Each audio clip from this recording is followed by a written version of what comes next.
This episode is sponsored by Kiteworks. Just me and her. And she says, Dan, if that's your answer, you can't be the CISO in Michigan. And I'm like, Terry, no, you don't understand. Let me explain why I'm saying this. Let me show you these headlines. Let me tell you about these, NSA, FBI, CIA white papers. Let me, all this. And she's like, no, stop. She said, I know what those papers say. I know about Home Depot. I know about Lowe's. I know what you're saying. I know why you're saying it. But she said, I've been to Dow, Ford, Chrysler, and GM, and they all have Wi-Fi in their conference rooms. What do they know that you don't know? And she said, I'm giving you 1 week to figure this out, or I want your resignation. Hello, everyone. This is your host, Manoj Tandon. Welcome to another episode of Dark Rhino Security, Security Confidential. And today we are honored to have Mr. Dan Lohrmann join us. Dan is an internationally recognized cybersecurity leader, keynote speaker, and author with over 30 years of experience. He has been the Chief Security Officer, CTO, and CISO for the government of the state of Michigan. And we're going to talk a little bit about that. That must have been an interesting adventure. Also, he is the co-author of Cyber Mayday and The Day After, a guide for managing business disruption. And as I might want to remind you folks, this is a lot of work, and we appreciate you folks listening, but we always love a little bit of love. Smash and like the subscribe button. Leave your comments below. We'll be sure to answer them. Dan, we are honored to have you. Thank you so much for joining. Manoj, it's wonderful to be with you. It's really looking forward to the conversation today. So thanks for having me. Hey, so, we were going to begin with the origin story because as we've learned from cybersecurity, everybody came from someplace else. Very rare do we get people who are computer science majors in college that were focused. So please give us a little bit of. I'm going to be your exception because I was a computer science major in college, and I actually got my master's at Johns Hopkins in computer science. So but I did, my first job out of college, I went to Valparaiso University, played quarterback on the football team. Wow. Yeah, it was a long time ago, in the 80s. Very different times, but it was during, Reagan was still president, and first job out of college was at the National Security Agency. So it was a great way to start my career. I was at NSA for 6 years, and we used to say security is our middle name, and there's posters everywhere. Someone is watching you, and all the rest of it. And they were watching you. I'm sure it was great though. I loved it. It was all about networks, worldwide, and my focus there in my early days was networking. We didn't even talk about, security was part of everything you did. It was literally, everything you did was secure, encrypted, everything was top secret. But we built worldwide networks before AOL built a worldwide network. So we were doing different kinds of connectivity. Then I was in England. I left, NSA, but I stayed in the intelligence community. So I moved to England, lived in northern England in a town called Harrogate, and worked on a U.S.-UK military base for 7 years with Lockheed Martin and then Mantech International, doing computer networks, building fiber fidelity networks and connectivity, and then the big change. I went back to the state of Michigan. So it was a big change. I won't go through the whole personal story, how that happened. I was going to say that is a swap from England all the way back to the Midwest. It was. I mean, and it was it was kind of a family emergency. My wife was from Michigan. That kind of tells you a lot right there. But born and raised in Baltimore, Maryland, and, was very, a big Oriole fan and all the rest of it. But basically, was my wife's family had a bunch of emergencies in their family, and from personal reasons, we decided we need to move back to Michigan. And I didn't know anything about Michigan at the time. Literally drew a circle around Ann Arbor, which is where my mother-in-law lived, and said I got to be within an hour of this circle. There was no monster.com at that time. There was no, it was the Detroit Free Press online, one ad. So anyway, went back to the state of Michigan, got a job as the CIO for the Department of Management and Budget. So this was all Y2K years. In fact, I'll tell you a funny story, Manoj. Please. Right out of the beginning, it was like I tell people it's like the change from NSA and the intelligence community, Lockheed, Mantech, to that. My first day on the job in Michigan, it was a dramatic change. I remember walking in the doors in the Lewis Cass building in downtown Lansing, and there was no security, there were no guards. There was, but there were signs all over the walls that said, watch your purse, watch your purse. And I'm like, you got to be kidding me. What are all these signs? Even in the men's room, the ladies' room. I mean, people said they were everywhere. I'm like, what's going on? So people were walking in off the streets, stealing people's purses and just literally walking out. I mean, that's how bad the security was. It was horrible. And it was really they lost 3 purses in the previous week. Wow. So but when I brought up security, people would laugh at me and say, "We're not NSA now, are we?" And it just was no security. It was all about Y2K. It was year 2000. We have to be Y2K compliant, and that was the whole focus. Anyway, I won't go through the whole thing, but obviously we got through Y2K. What really changed the pendulum, really swung it in my career, and how I became the first CISO for the state of Michigan and the first CISO for all 50 states, was after 9/11. We had done all this e-government, online, not in line, closed all these office buildings. People could now renew their driver's license online for the first time. You could get campground reservations online. All this was brand new, but the security was really lacking. And so after 9/11, the whole, the world changed dramatically, even though, Michigan, you think, well, we weren't even a part of the attacks, but everybody caught the security vision, and we created a centralized, enterprise-wide security office, and I ran that office. And so that's how I really came back from kind of a general CIO back to become CISO for the state of Michigan. Now, that's a fascinating story. So I got to ask you, when you were working for the NSA, and even while you were in the United Kingdom, now those years was DARPANet to a large degree. I mean, right? It was the old, it's not that much has changed in terms of the protocol. Well, some things have changed, but still. X25, Bolt Beranek and Newman, BBN IMPS is what we ran on. 64 kilobit, we did the big upgrade from 64 kilobits to 128 kilobit lines. Wow. Hey, man, we were running on the old 1200 baud modems at one time. I don't know if you remember those. No, I do. Back in college. You had to pick up the phone and you put the thing in, and it made all this noise. But the question there was security on the network a concern, or was it by the nature of it being a closed system, it was never a concern? No, it was everything was encrypted. I can't go into a lot of the details of what we did, but yes, everything was. There was encryption algorithms. Everything was encrypted.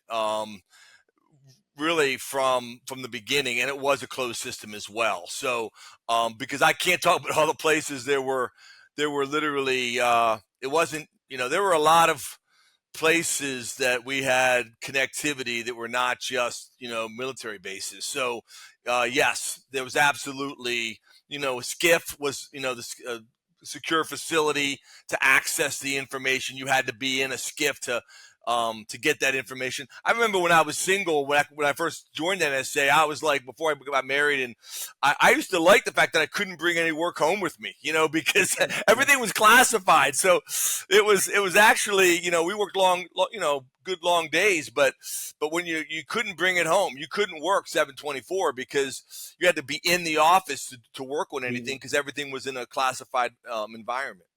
What was cybersecurity a term back then? No, it wasn't. Information security. People would use terms like info security, infosec, which is what it is today. I mean, infosec is really the right thing. Cyber is a sub. It's really about the information. Well, it's changing terminology, and then we talked about cybersecurity and the name changed, probably 2 decades ago. They started talking cybersecurity and then they just dropped the security part and they just talk about cyber, so the cyber block, and and people kind of know what you mean, but it is, you're right. And there was information assurance was another big term we used back in those days. The IA programs, Right. information assurance. Wow. Yeah, that was some time ago, but by design, the internet, was designed to be open. I mean, the whole system was set up that if there was a nuclear attack, we could still get messages out to all the places. So I don't think anybody ever envisioned what it would morph into Well, and where we're at I today. will tell you, back. I know we're going way back, but I'll tell you back in those early days, it was all about one of the things I was working on. I was, getting straight out of college, working on my master's at Johns Hopkins at the time, in computer science. But a lot of protocol conversions going on. So today we take for granted TCP/IP or in IP version Yeah. 6. We had to go from version 4 to version 6 to expand the address range and everything.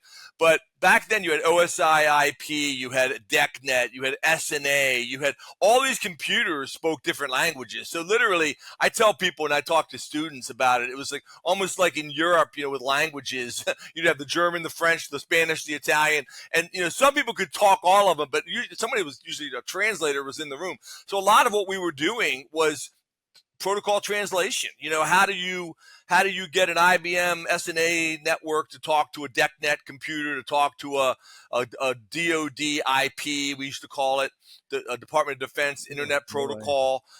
And then the Europeans, of course, had their own protocols, ISO IP, which was different than TCP IP. And so, you had all these different, and a lot of my early days was spent in protocol translation and getting these boxes to talk to each other between Yeah. networks.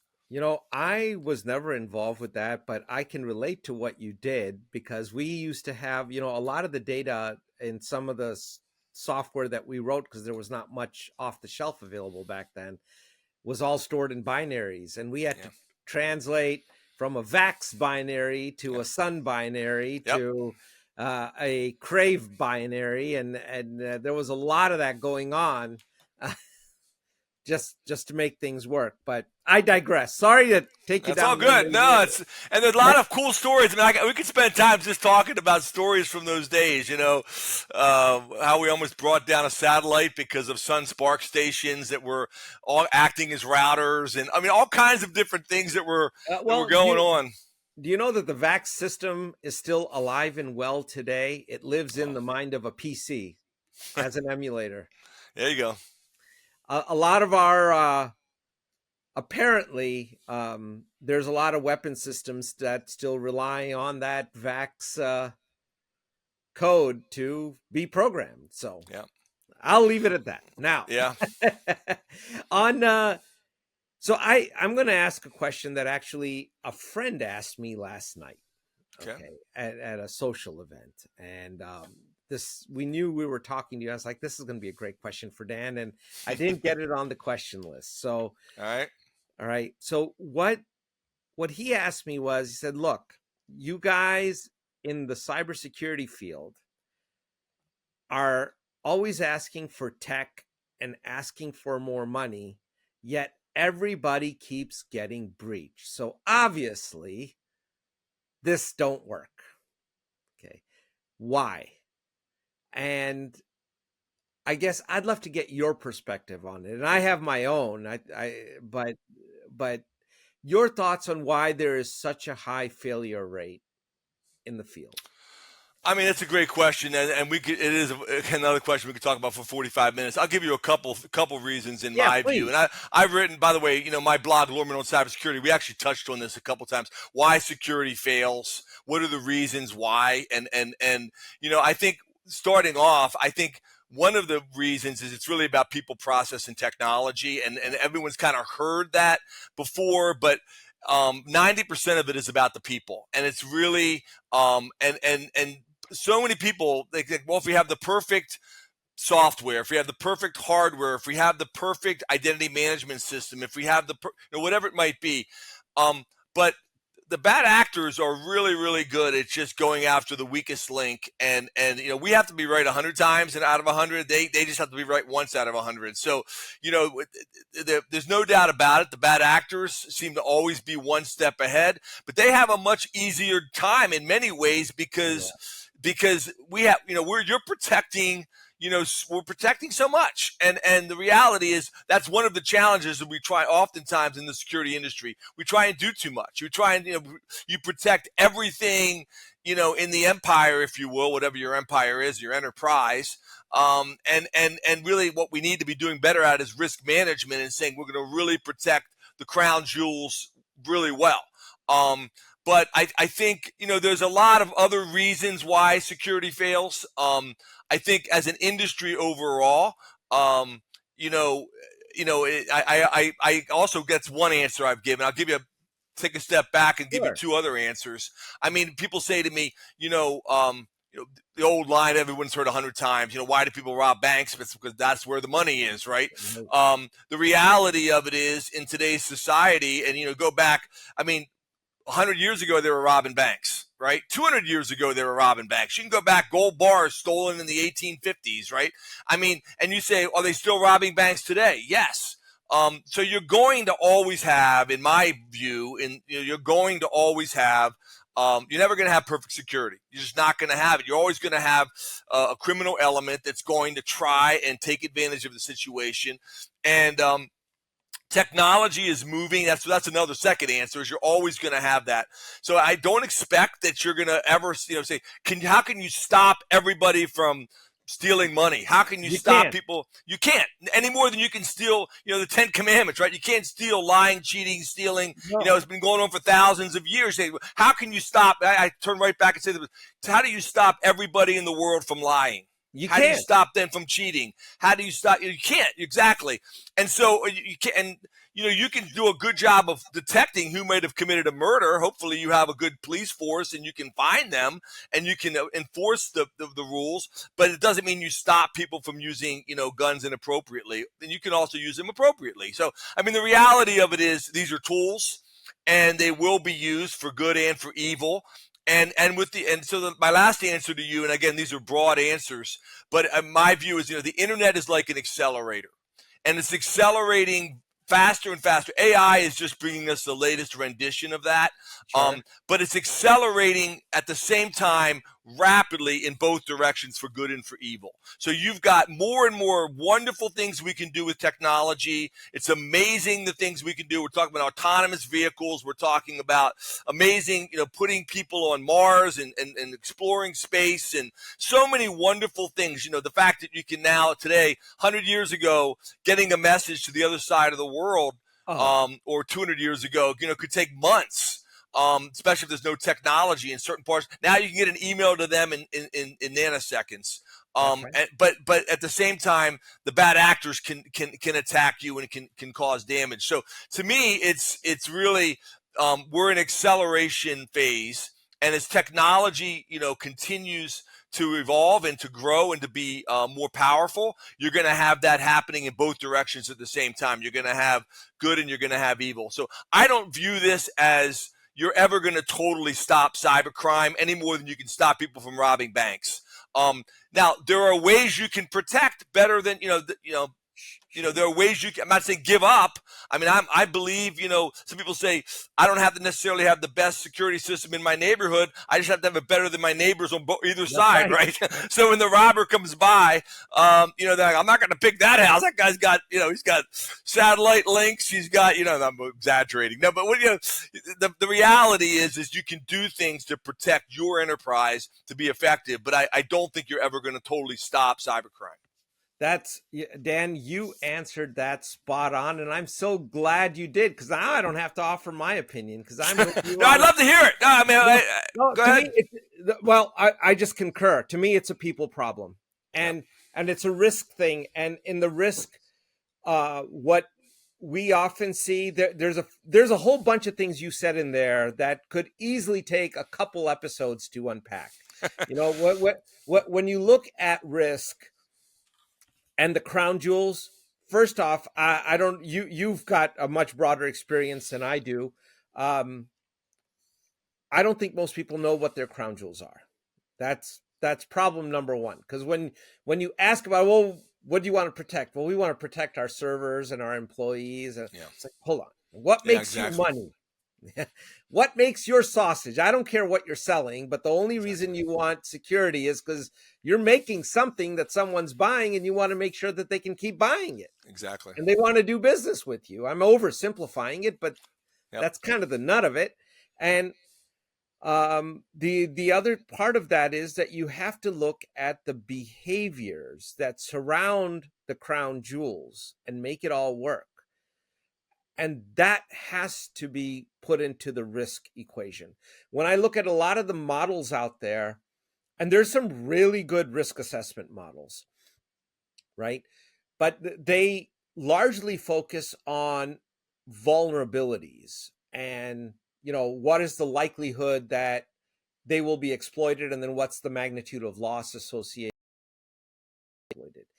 But what about exploiting J in HR? I don't know a J, by the way, so I apologize if I offend somebody here. But, or Lisa in shipping,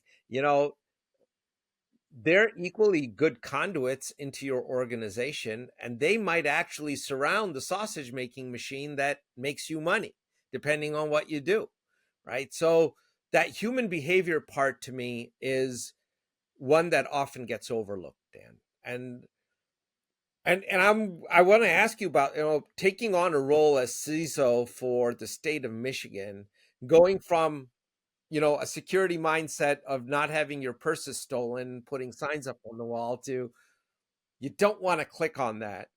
How do you address the people equation? How do you do that? How do you create a culture of cybersecurity?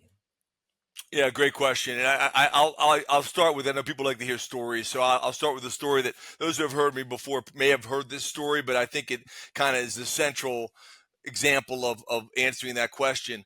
When I first started out, it was not so much. I was not so successful. I failed quite a bit, and I'm going to say, be honest with you.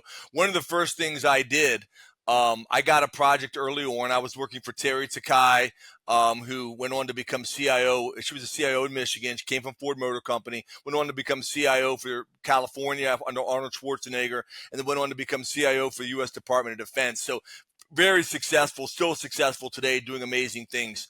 But Terry gave me a task early on, back in those early days in the 03 timeframe, 03, 04, and Wi-Fi was just coming out as the hot new technology. And I was the guy that was against Wi-Fi. And so, I tell this story and people laugh at me, like, what, why was that? Well, we had just had the headlines, Home Depot had just been hacked from the parking lot. People were accessing, the Wi-Fi was not secure. You could literally get access the cash register and see the credit card numbers. And Lowe's got hacked. Home Depot got hacked right here in Michigan. And it was all over the papers. Home Depot gets hacked. Don't use the Wi-Fi, yada, yada, yada. And there was all kinds of stories like this. It was like the ransomware stories are today. Back then it was, there was, and so I had white papers from NSA, CIA, DIA, FBI, bad idea, don't do Wi-Fi. So we had a staff meeting. Terry had said, I want to put secure Wi-Fi in all the state conference rooms at the time. And we were about halfway through a staff meeting, and she said, Dan, you got 5 minutes, agenda item 4. Tell us how we're going to do this, and then we'll go on to the next item. And I handed out sheets of paper, and I had a stack of white papers on on the desk there in this big government conference room. I said, Terry, we're going to cancel this project, let me tell you. And I'm explaining to you why we're doing this. And I handed out these sheets of paper, and I was going to go through my 5 reasons why this was a bad idea and this was not secure. And I had all these white papers backing me up and all these stories. And Terry's like, stop. And she said, okay, I want everyone to leave the room but Dan, right? So they all jump up and they run out of the room, literally. And I'm like, oh my gosh, this is like, I'm freaking out, right? And, you have to understand, anyway, Terry comes down, sits across from me, just me and her. And she says, Dan, if that's your answer, you can't be the CISO in Michigan. And I'm like, Terry, no, you don't understand. Let me explain why I'm saying this. Let me show you these headlines. Let me tell you about these, NSA, FBI, CIA white papers. Let me, all this. And she's like, no, stop. She said, I know what those papers say. I know about Home Depot. I know about Lowe's. I know what you're saying. I know why you're saying it. But she said, I've been to Dow, Ford, Chrysler, and GM, and they all have Wi-Fi in their conference rooms. What do they know that you don't know? And she said, I'm giving you 1 week to figure this out, or I want your resignation. We'll be right back after a word from our sponsor, Kiteworks. Defense contractors face immense pressure to comply with CMMC 2.0 security standards. Finding a secure, easy-to-use file sharing solution meeting CMMC 2 guidelines is a major challenge. The federal government and federal system integrators supporting the Department of Defense have similar compliance requirements for improving cybersecurity and data protection. Accelerate your CMMC 2.0 compliance and address federal zero trust requirements with Kiteworks' universal secure file sharing platform made for defense contractors. Visit kiteworks.com to get started. And I'm like freaking out. So you have to say, up to this point in my career, I had all exemplary, top bonus in every job. I was the rock star. But to everybody else, I was Dr. No at that time. I was the guy who, the answer is no. What was the question? You can't do this. No, can't do it. Well, anyway, so I get back to my office. We leave the meeting. I get back to my team's like, did you tell them? They literally met me in the parking lot. My office was like 10 miles away from downtown where the Capitol was, where we were meeting. And they all said, did you tell them we're not doing Wi-Fi? Did you tell them about, Home Depot? I'm like, no, guys, we're doing Wi-Fi. You're calling Ford, you're calling Dow, you're calling Chrysler, you're calling GM. We're going to figure out what they did. We're going to figure out how they did it, and we're going to secure Wi-Fi, and we're going to do this project. So 2 years later, we win the award, all 50 states, top Wi-Fi security program in the country. Wow. I kept my job, big success. But I tell this story not because people say, well, Dan, come on, that's 22 years ago. What does that have to do with today? I think everything, because I think for security pros, by and large, if you're a young practitioner listening to this, it is the same. And by the way, after Wi-Fi came cloud. Sure. And then after cloud came Internet of Things. And after Internet of Things came BYOD, bring your own device to work. Now the new one today, BYOAI, bring your own AI. AI, Gen AI, can't do it. Why? Not secure. You can't do it. So the challenge for us is, and to answer how do you build a culture of security, my team, it was a journey for me, and I learned this. You got to get to yes securely. And you've got to really, people. And so how do you do that? Well, I was in state government. We were not putting a man on Mars. We were not putting a man on the moon.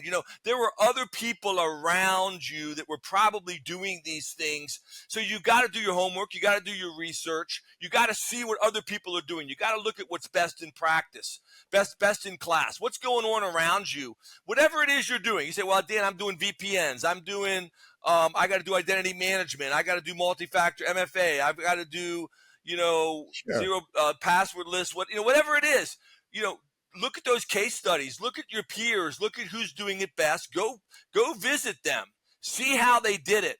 And it's people, process, and technology, like we talked about before. And look at, what succeeds and what doesn't. And we could go through 100 different things that can go wrong, but get to yes. And give alternatives. I tell people gold, silver, bronze approach. And probably another bad analogy, but I give a lot of analogies.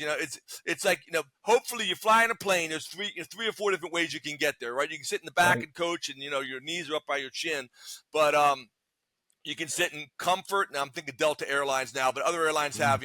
United's got comfort, economy plus, and you got first class. Maybe if you're going international, maybe you have premium economy and then first class or business. Yeah. But the point is they're hopefully all going to get you there safely. It might be a very different experience, but you're going to get you there safely, hopefully. And I think we have to offer alternatives in our security projects. We have to be able to get to yes securely by looking at what solutions are working and what are not working. And we can't just be Dr. No. It can't be the answer is no, what was the question? The problem, I think, and I learned this the hard way, I almost got fired, literally. But I became one of the first people back in 03, 04, 05 to say we have to be enabling CISOs. And at that time, it was like that was now a lot of people talk that way. Yeah. It's pretty popular. But back in those days, it was like it's like a swimmer who can't swim. I mean, what do you mean? CISO's job was to say no, and that was really so. It's you got to think about from a risk perspective. What is it you're trying to accomplish, and then offer alternatives to the business that let the business make the right decision at the right time for the right price. And there's a general rule there that at least I've seen, that when it comes to convenience versus security, at least in the civilian world, Yeah. convenience is going to win. Someone's going to do it. And I mean, that's why we still have a lot of shadow IT going on, right? Sure, I mean, there's absolutely. a host of reasons for it, but ultimately someone wants to do a job and they're going to find a way to do it, whether you go along for the ride or not. Now, the question is, in your risk assessment, if you accounted for some of those things and said, well, how do we save ourselves from our own people in many respects? No, totally agree. And I think, don't get me wrong, I'm not trying to say you cave in and just give them exactly what they want. I mean, you've got to have solutions that work. And like I say today, I've written whole articles on this. You can read about Gen AI and bring your own BYO AI, which is really, it is exactly what you're saying. A lot of people, it's shadow IT.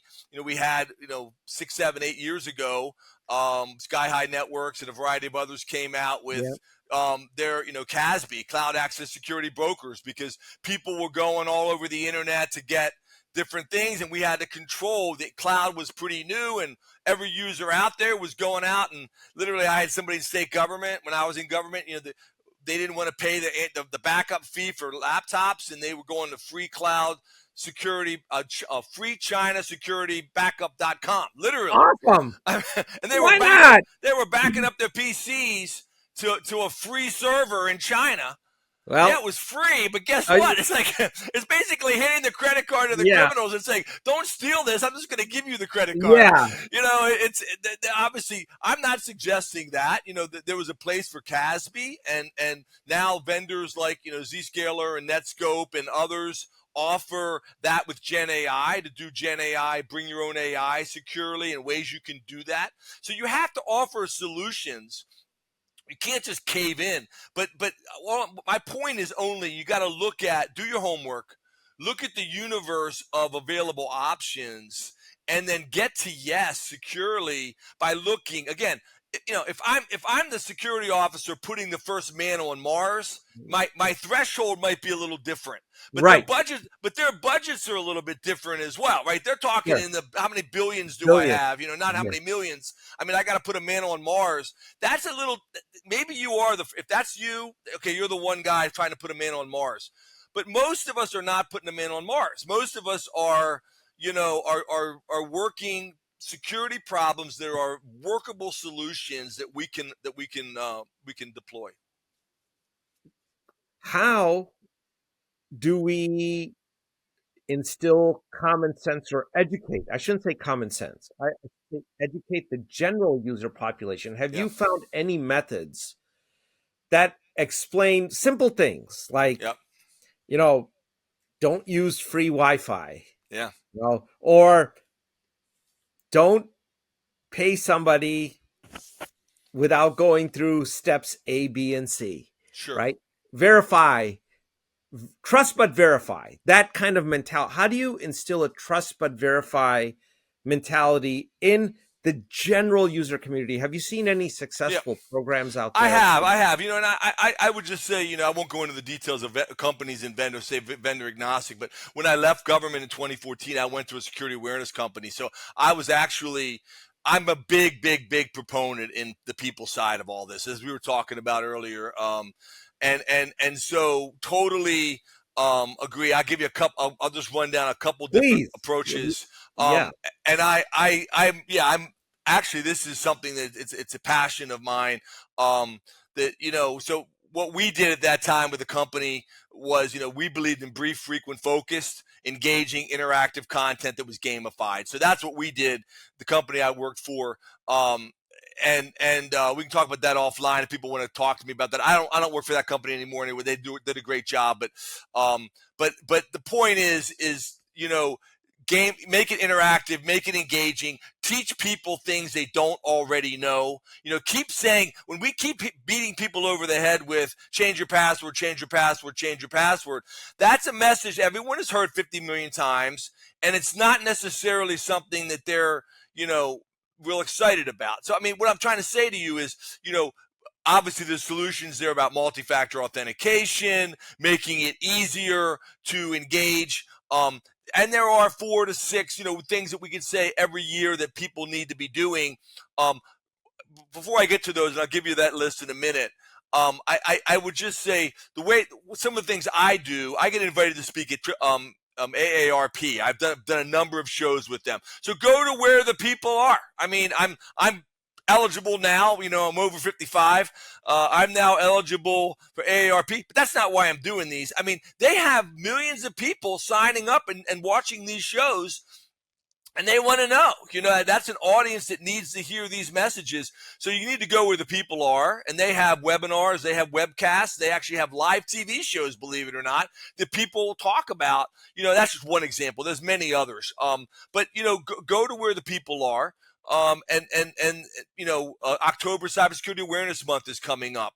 So many corporations, many companies that won't give you the time of day for whatever reason in the spring will drop everything and focus on security awareness in October. And I know in the early days, I used to be like, come on, people. It's just, there was a whole band of us, and you can go back and read some blogs going back 10 years. It's like, this is more than a once a year activity. It's got to be, we kicked off Cyber Awareness Month back in 2011. We got, in Michigan, we got Janet Napolitano out to Michigan. We got the governor involved. We've got all the big companies in Michigan involved. It was great. Got the Detroit Tigers involved. It was great. But it was it was a once a year thing, and it was very successful. We utilized that. So now it's like, I got to the point where it's like, if you can't beat them, join them. So I'm all for Cybersecurity Awareness Month. I don't think it should just be the only time every year we focus on it. But, there's some great materials that are free that are out there that are, staysafeonline.org. You go to CISA, CISA.org, and Cybersecurity Awareness Month. Just Google Cybersecurity Awareness Month, the CISA, the Cybersecurity Infrastructure Security Agency, CISA.org. There's lots of others out there. Many vendors have great content. And they list 4 things that they say that everybody should be doing. And the last 2 years, their whole approach is keep it simple. I think that's good. I think that's the beginning for some people. And it's like, I kind of view it this way. It's where are you at in the journey? And again, using another analogy, I tell people, you're going to go for a bike ride. You're on vacation. Maybe it's the one time a year you ride bikes is when you want to ride it along Lake Michigan up in the UP of Michigan or whatever. That's the one time a year. That's maybe the beginner. There's certain basic messages for riding an e-bike for the first time or something. That's very different from somebody who's doing 20 miles a day or 10 miles a week so different people are at different places in their journey. So we do have to have different messages for different audiences. But at a very basic level, the messages they're focusing on last year and this year are, making sure that you use multi-factor MFA, multi-factor authentication, and I won't. Most listeners know what that is. If you don't, I'm sure you've had shows just on it. Sure, yeah, we focused on that, but it's surprising that in the small medium business world, there's still a lot of companies that don't have it deployed properly. And I tell people right out of the gate on that one, it's mostly free. Not free for your company. I'm saying in your personal life. If you're using Gmail, Google, if you're using Facebook, if you're using LinkedIn, you can't beat the price. It's $0. It's like turning it on. Use it.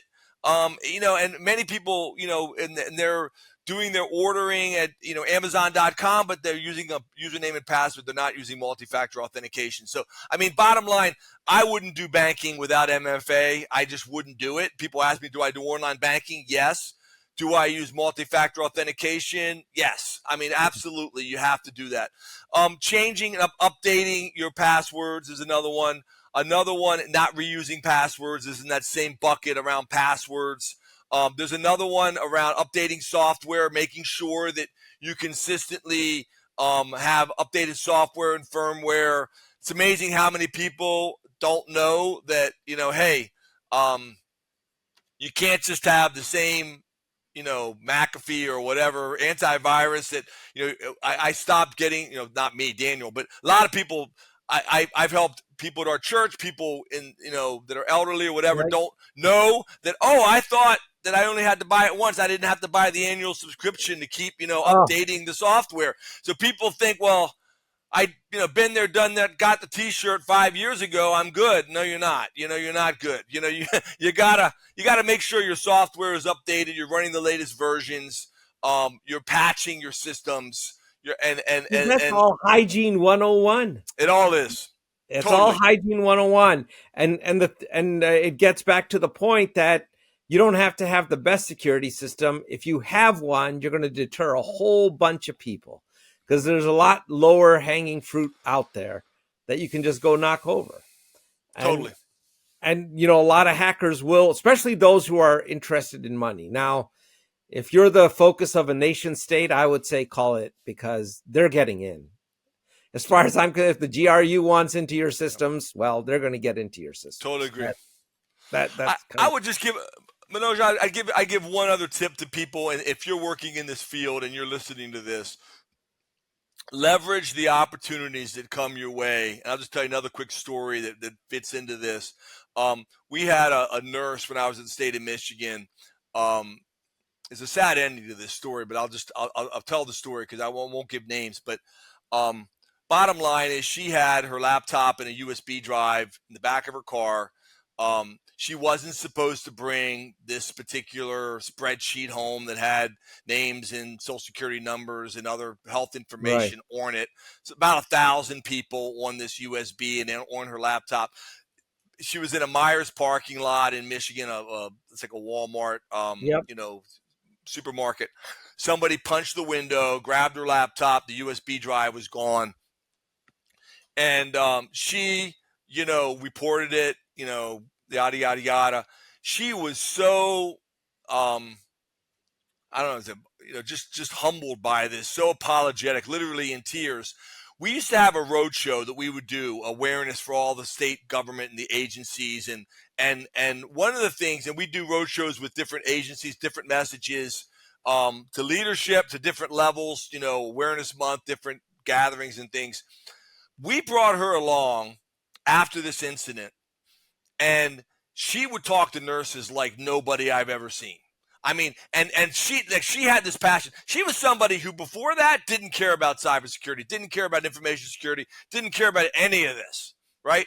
But now that this had happened to her, she was like a hot knife through butter. So she would, and I would just, they didn't want to hear me in those rooms. We'd be in a room full of 200 people talking about hygiene and cybersecurity and all the things you need to do. They're like, shut Dan up. We want to hear her tell her story, because she was one of them, right? So my point is, somebody, oftentimes, it's not always the people you think are going to be your biggest advocates. Sometimes somebody's had their identity stolen.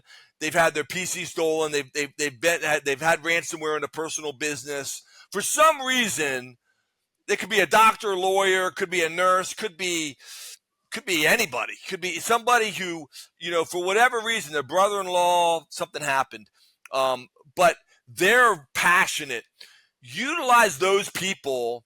Sometimes they're your best messengers and help. You're bringing up a great point. And I would say for practitioners who are listening to this, one of the things to do, and I think a lot of cybersecurity departments are guilty of it, is that they're not going out and engaging their user population, because you will find these kinds of stories. Yep. And those passionate people will be there.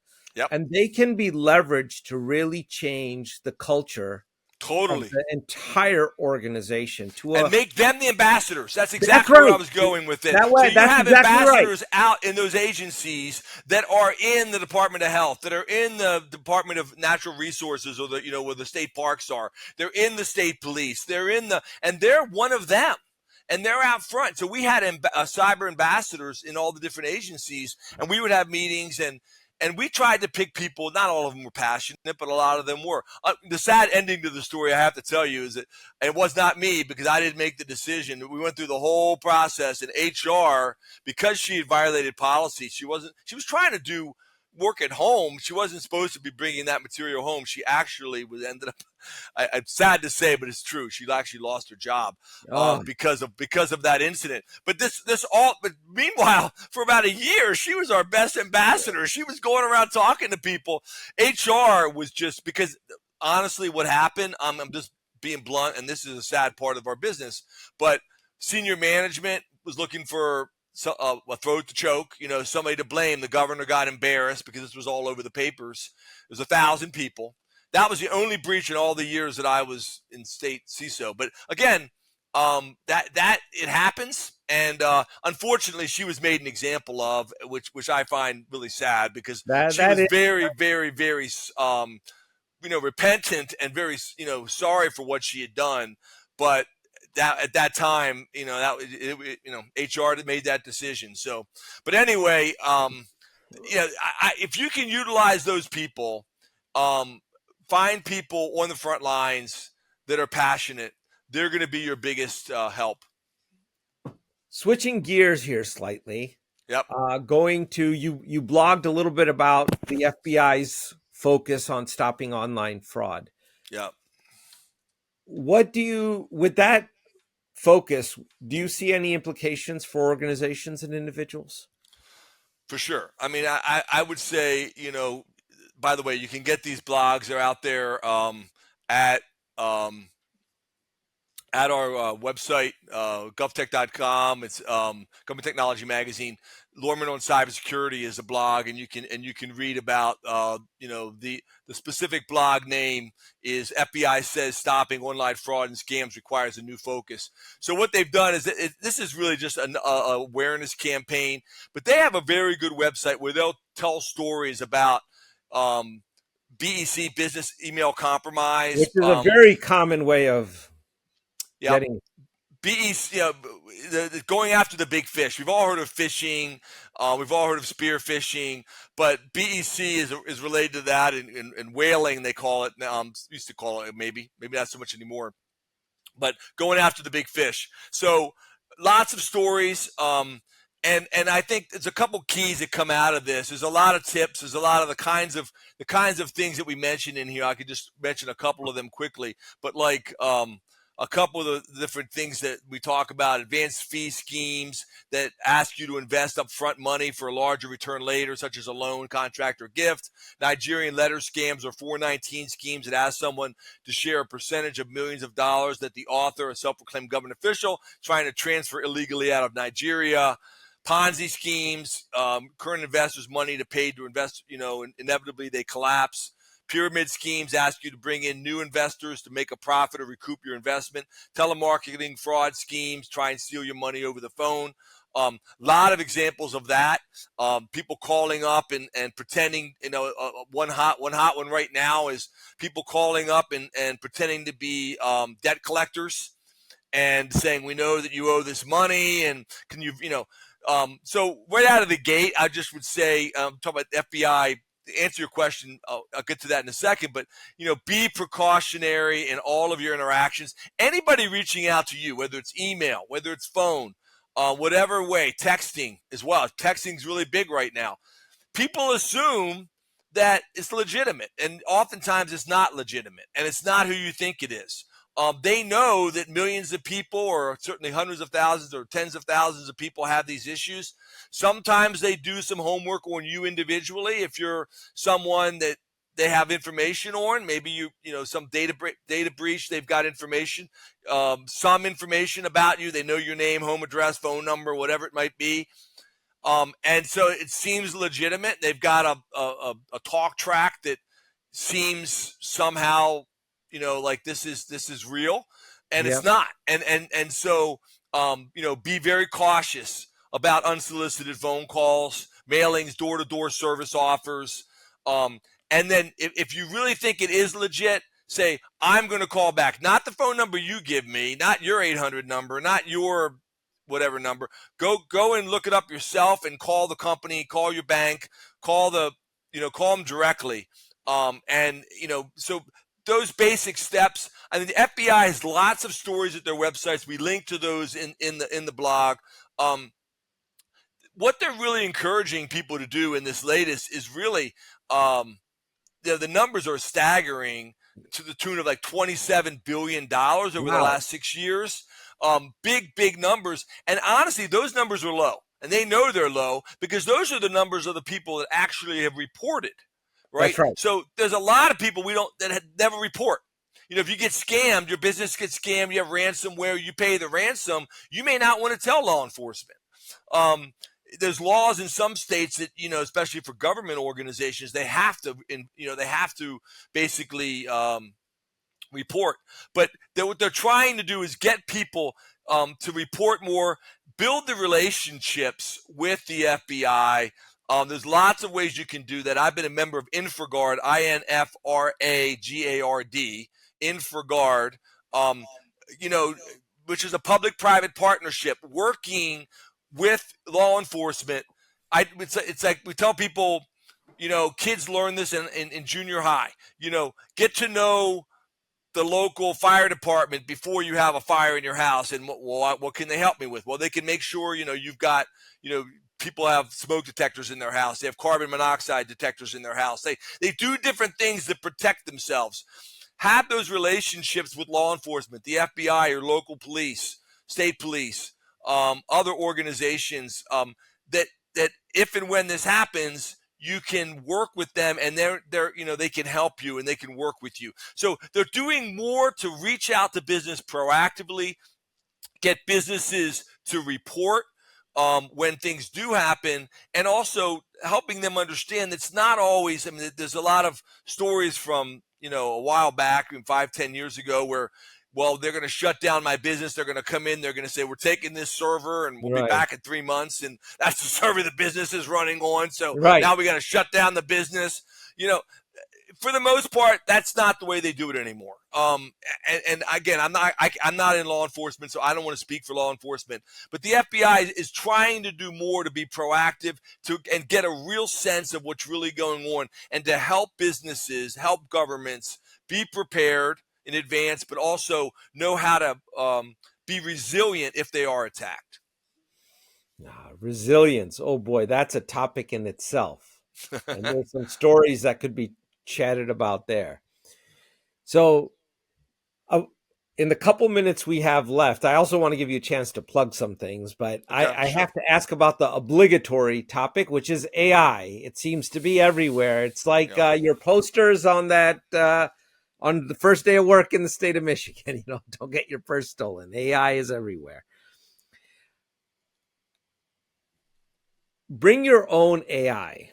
So there's dangers here, which when you use ChatGPT and you provided documentation to analyze or refine, that is now part of its knowledge base, right?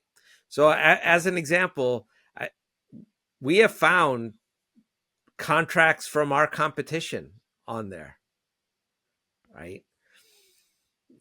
I can't make that up. And it's not that we're hacking anything. It's like, I'm sure someone is willingly going in there, say, hey, refine this contract language based on case law in Michigan. And that's just one example. How do you get things like Microsoft Copilot or ChatGPT incorporated and not give away a body of knowledge, or not make everything accessible? Like Copilot now, if all your documentation is in there, then anybody, the dock worker, can look up everybody's HR payroll. Perhaps, if the data hasn't been cleansed or securitized or whatever term. How do you do it? What's your thoughts here? Yeah, I mean, there's a whole conferences on this question, so trying to answer it in 2 minutes is going to be difficult. But I know. I would just say, you've got to have guardrails in place. You've got to have governance in place first. You got to start there for every company, but you don't end there. And just like you had to have CASB, cloud access security brokers in place, to help manage your access of your staff to the cloud. You've got to have guardrails in place around your sensitive data. And there's a whole track of literally at Presidio, we have a whole business unit that just does this. It helps people walk through the steps. But the reality is, it starts with a lot of people just ban it and say can't do this, can't do that. That That's won't just work. saying no, and that doesn't work. And that's what I was saying earlier. That's why I brought the example with Wi-Fi and like I mentioned, Right. cloud and bring your own device to work and everything else. Just saying no. People, the statistics have come out in the last few months. 78, 80+% of employees all say they do Gen AI at work, and many of those are in organizations that prohibit them from doing that.